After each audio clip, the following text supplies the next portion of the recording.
Olá, pessoal! Agora vamos falar sobre inteligência artificial no campo e como tecnologia e operação em escala podem transformar impacto em modelo de negócio. E para esse bate-papo, recebo a Caterina, desculpa, e o Léo Tini, da Courageous Land. Sejam bem-vindos. Obrigado. Obrigada. Bom, eu estou bem empolgada porque eu acho que a gente está aqui com uma empresa brasileira que realmente está abrindo uma nova fronteira de um segmento novo, tipo um segmento de mercado novo, né? Para mim não é à toa que o nome de vocês em inglês é Courageous Land, que significa terra corajosa, né? Léo, o que levou vocês a apostar no modelo comercial e industrial de uma atividade que até então era muito pequeno, muito artesanal, né? Vocês querem realmente elevar o nível e chegar num nível bem maior. O que levou vocês a apostar e ter essa coragem? Legal. Primeiro, obrigado. É um prazer muito grande estar aqui, poder participar desse evento bonito. A gente estava no palco alguns minutinhos atrás. E respondendo a sua pergunta, é um pouco da nossa convicção, né? Lá atrás a gente olhou os dois cenários. Então, a gente conseguiu olhar no Brasil milhões de hectares de terras degradadas ou subutilizadas e, por outro lado, uma prática de agricultura sustentável que gera inúmeros tipos de retorno, né? E aqui eu estou falando de retorno econômico, né? Então, continuar produzindo os outputs agrícolas, então café, banana, cacau, trazendo novos negócios para o produtor, então, por exemplo, créditos de carbono, por exemplo, e também, óbvio, os impactos ambientais e sociais, né? Então, o impacto ambiental, a gente fala de regeneração de solo, a gente fala de criar um ecossistema, voltar a vida para aquela terra degradada, chamando animais, criando um ecossistema bastante completo, né? Então, o que fez a gente entrar nesse mundo foi realmente a gente analisar essas duas oportunidades, e para isso que a Courageous existe, né? A nossa missão é combater as mudanças climáticas enquanto a gente entrega vida e abundância para toda a vida na Terra. Então a gente entra nesse campo unindo suporte técnico, trazendo tecnologia para o campo, financiamento para o produtor rural e também suporte na parte comercial. Isso aqui é incrível. É um mercado que está projetado no valor de 9 bilhões de dólares e atualmente o Brasil está muito na vanguarda disso, né? Eu acho que é interessante porque tem muitas empresas de tecnologia aqui. A Courageous Land não é uma empresa de tecnologia, né? É uma empresa de agricultura, sistemas agroflorestais que usam tecnologia, né? No inglês seria data forward ou tech forward, a empresa. Como é que é a divisão entre os humanos? Vocês têm uma equipe grande, né? A gente está falando sobre isso. E a divisão entre os humanos e os agentes, o AIA. Sim.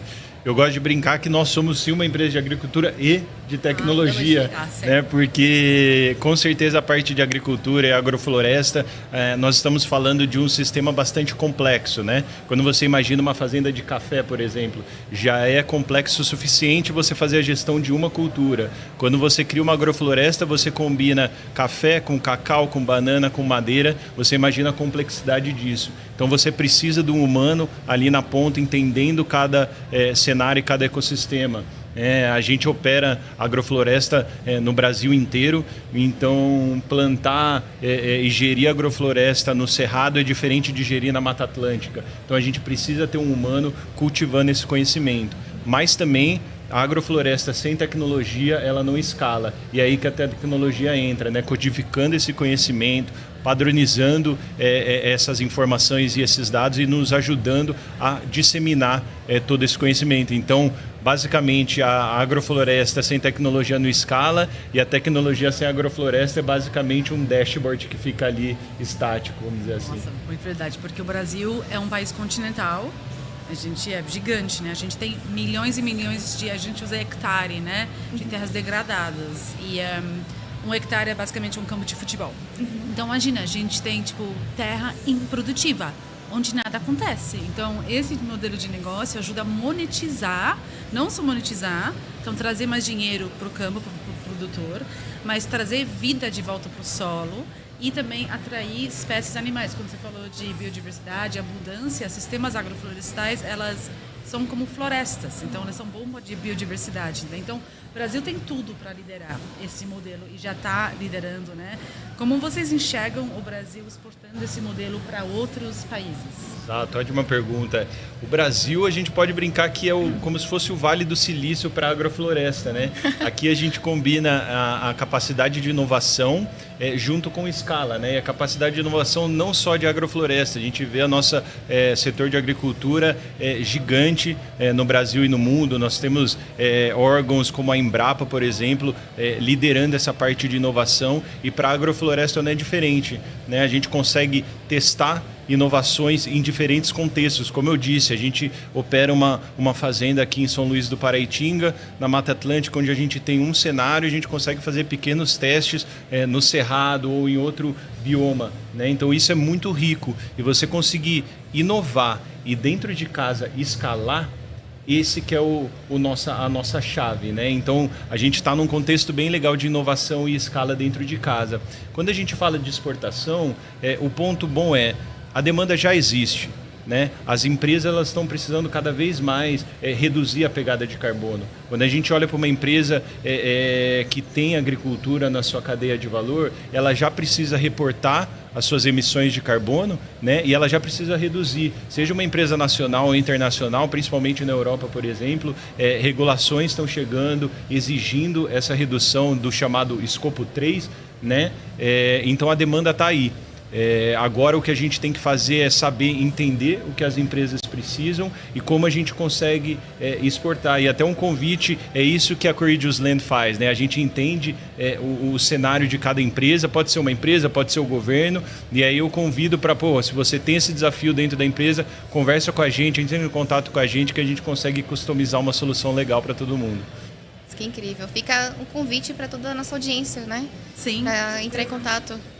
Eu acho que também, Claro. por exemplo, o preço do café subiu, né? Sim. E a gente vê, subiu por quê? Por vários impactos climáticos, mudança na temperatura, na chuva. Sistemas agroflorestais são mais resilientes também. Então, se a gente caminha por uma massificação desse tipo de forma de produzir alimentos, é bom para todo mundo porque a gente consegue manter preços mais estáveis também, né? A gente protege os diferentes cultivos, né? O que a gente planta. É super interessante. Só complementando, desculpa te cortar, essa questão da resiliência é muito importante aqui, né? A gente sempre fala de agrofloresta, o pessoal sempre traz a produtividade. Eu estava no evento semana passada na Ceia, lá em Piracicaba, e a gente viu que a produtividade sim, ela é pau a pau com as convencionais, mas esse ponto da resiliência é de extrema importância. A agrofloresta ela traz uma resiliência tremenda para aquele ecossistema, e é isso que a gente está trazendo para o produtor, né? Esse risco ambiental a gente complementa com essa resiliência. Então, um evento climático mais forte que entra, a agrofloresta ela consegue resistir e ela é muito mais forte do que quando você vem com uma agricultura convencional. E a ideia é poder oferecer esse apoio para os produtores constantemente através da tecnologia, né? Exatamente. Com a informação, né?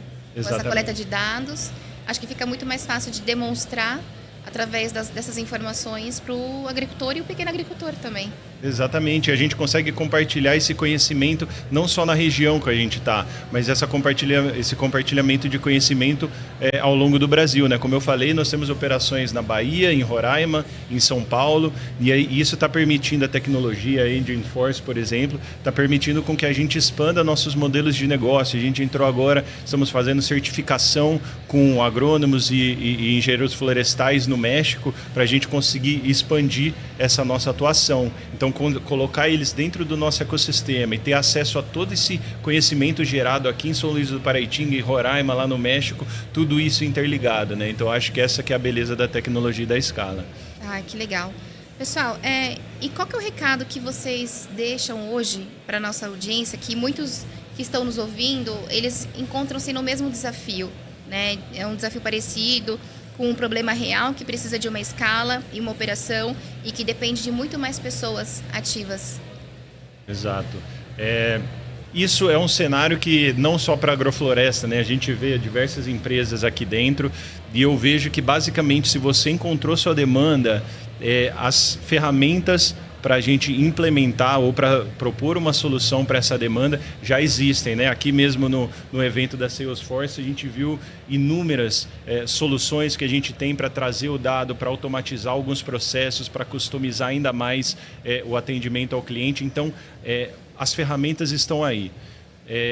A questão agora é a execução. Então, para a gente é um pouco disso. A gente identificou a demanda, nós temos as ferramentas técnicas e tecnológicas. O que faz a diferença é a execução, é o dia a dia, como que você usa a tecnologia a seu favor e não achando que a tecnologia vai ser o seu diferencial, que a tecnologia vai fazer o milagre por você.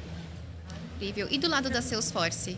Eu queria fazer mais uma pergunta. Claro, Léo, pode ser? claro. Que eu acho muito interessante a sua jornada, tudo bem? Tipo, Léo veio da Burger King. Ele trabalhou no Burger King com tecnologia, né? Então ele trabalhou no lado do produto final, né? Tipo, o hambúrguer para o cliente. Agora você está na produção dos alimentos, né? Como tem sido sua jornada como um profissional da área de tecnologia e o que você está mais aprendendo com esse novo mundo da Courageous Land, onde ele está há 3 semanas. Então, um grande parabéns pro Léo para estar aqui na terceira semana. Já vivenciando esse ambiente da Salesforce, toda aqui. Não, está sendo um aprendizado enorme e tá nesse mundo de tecnologia de novo. Eu estava no Burger King na parte de tecnologia também, então eu pude ver toda essa transformação digital que a gente teve. E é muito interessante, que nem a Caterina falou, eu sair um pouco do cliente final e entrar mais para a cadeia, né? Então, para mim, eu estou conseguindo ver diversas sinergias e similaridades, né? De manhã a gente estava falando sobre escala, né? E quando eu estava no Burger King era a mesma coisa. Nós tínhamos mais de 1000 restaurantes somente no Brasil, né? A gente criou na época um programa de fidelidade que hoje conta mais de 7 milhões de usuários. Então, a escalabilidade é uma coisa que, seja para o cliente final ou seja na cadeia de valor, é um tema que você está sempre discutindo e sempre de olho, né? E aí o que eu estou mais aprendendo, o que eu vejo, é um pouco desse propósito e dessa preocupação em fazer esse ciclo fechar a conta, né? A gente não está falando sobre um projeto bonitinho para a gente só reportar. A gente está falando em trazer eficiência, em entregar resultado, né? Em mostrar para o mundo, empresas, governo, que a agrofloresta, por exemplo, ela gera valores não somente para você pôr no seu relatório de ESG, de sustentabilidade, mas ele gera retorno financeiro para você, retorno social e retorno ambiental para onde você está atuando. Incrível. Pergunta da Salesforce, né? Qual é a nossa história em tudo isso? A Salesforce, bom, a gente é uma empresa, né, de IA, CRM é agêntico, né? Mas a gente tem uma estratégia que se chama Nature Positive, porque a gente entende que nada disso vai funcionar se o nosso hardware, que é a infraestrutura ecológica, não está em pé. Então, quando a gente olha para a agrofloresta, especificamente no Brasil, a gente enxerga muito uma sinergia entre um novo modelo econômico rentável, impacto socioambiental com as pessoas e alavancar a tecnologia para isso. O que a Courageous Land está fazendo, ninguém nunca fez ainda. Tipo, eu boto minha mão no fogo para ver. Eu acho que essa aqui é uma das primeiras parcerias que tenho entre uma empresa de sistemas agroflorestais com tipo uma tecnologia do tamanho, uma empresa do tamanho da Salesforce, né? Então, eu estou bem empolgado com a parceria. Para nós, como eu falei, né, apoia todo esse lado de tecnologia, a nossa estratégia de clima e a nossa estratégia de meio ambiente.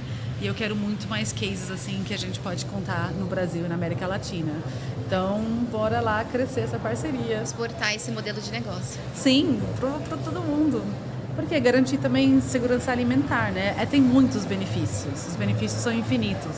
Exato. Eu não sei se a gente tem mais uns minutinhos, mas é exatamente isso. É um prazer muito grande eu estar em contato e essa troca que a gente está tendo hoje com o mundo de tecnologia, porque a questão, como eu falei no começo, não é se a agrofloresta funciona, se a agrofloresta dá resultado econômico ambiental, mas é como a gente escala, né? Então, a gente ter contato com diversas ferramentas e oportunidades tecnológicas para escalar isso é o que vai virar o nosso jogo, né? Então, toda a nossa parte de geração de crédito de carbono, ou até mesmo a gente fazer projetos de usar um termo técnico aqui, que é insetting, que é basicamente quando uma empresa ela emite muito carbono e ela precisa de alguma forma reduzir, ela pode ou cobrar um crédito de carbono, que a gente gera e vende, né? Que a gente chama de offset, ou ela pode fazer esse desconto dentro da cadeia de valor, né, que a gente chama de insetting. Então, basicamente, onde uma empresa de alimentos ela precisa reduzir a pegada de carbono, né? A gente faz projetos de agrofloresta, então a gente reduz a pegada de carbono e já compensa dentro da empresa mesmo. Então, dentro da parte logística, por exemplo, a gente já fala, reduzimos aqui para compensar ali. Né? Então, é um pouco dessa ideia da Courageous Land. Incrível. Pessoal, eu agradeço muito. Nosso tempo ele é curto aqui, mas é um assunto que a gente pode falar por horas, o dia inteiro sobre isso. E eu convido a vocês a continuarem com a gente. E obrigada, KT. Obrigada, Léo, por esse bate-papo incrível. Obrigada a você. Obrigado, Lívia. Valeu. Espero mais.